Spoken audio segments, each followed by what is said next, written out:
When I was a kid, I always wanted to go to SeaWorld, and I never ended up making it to SeaWorld, and I'm glad. And I will never go there, absolutely, especially after seeing the latest documentary about SeaWorld called Blackfish.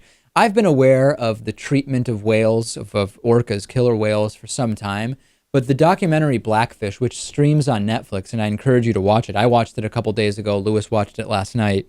It really shows that it kind of profiles the injury to trainers and the number of trainers that have been injured or killed by killer whales. But really, this is not because of violent whales. This is because the conditions in which these whales are kept and the entire business that has been built around keeping these whales that are sometimes used to swimming 100 miles in a day in tiny little cubicles. If you think about the size of a whale and the amount of space they're given most of the day, completely inhumane, Lewis.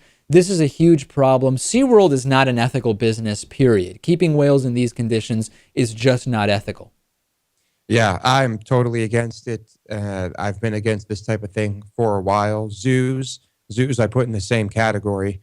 And yeah, it's got to stop. But how do you stop it? You're never going to stop people from going to them. I think in the case of SeaWorld, the only way to stop is if people stop trying to work there, if people stop applying to be animal trainers. But is that going to happen? I don't know. One of the most incredible parts of the movie is they have undercover footage of, or it appears to be undercover. Maybe it's not. Maybe it's just somebody posing as a tourist and filming, but they give little tours of SeaWorld and they just straight up lie to you. And I'm not saying that it's the young tour guides that are actually creating these lies. It's clearly SeaWorld that is instructing them. I don't even know if the individuals believe stuff, but for example, somebody asks, why is the whale's dorsal fin floppy instead of standing up straight?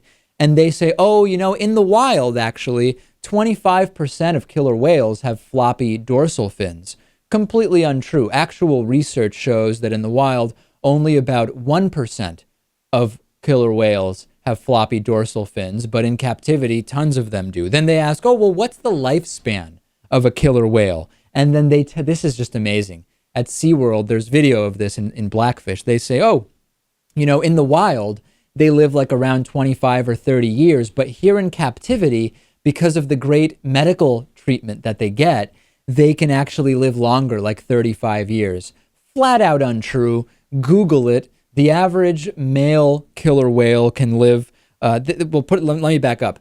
The average female can breed until age 40 and can live way beyond that, Lewis, 80, even 90 years. And male killer whales are typically 50 to 60 years would be the max. But this idea that they have such better lives here at SeaWorld, they live so much longer, it's just such BS. And this entire industry has been built around it.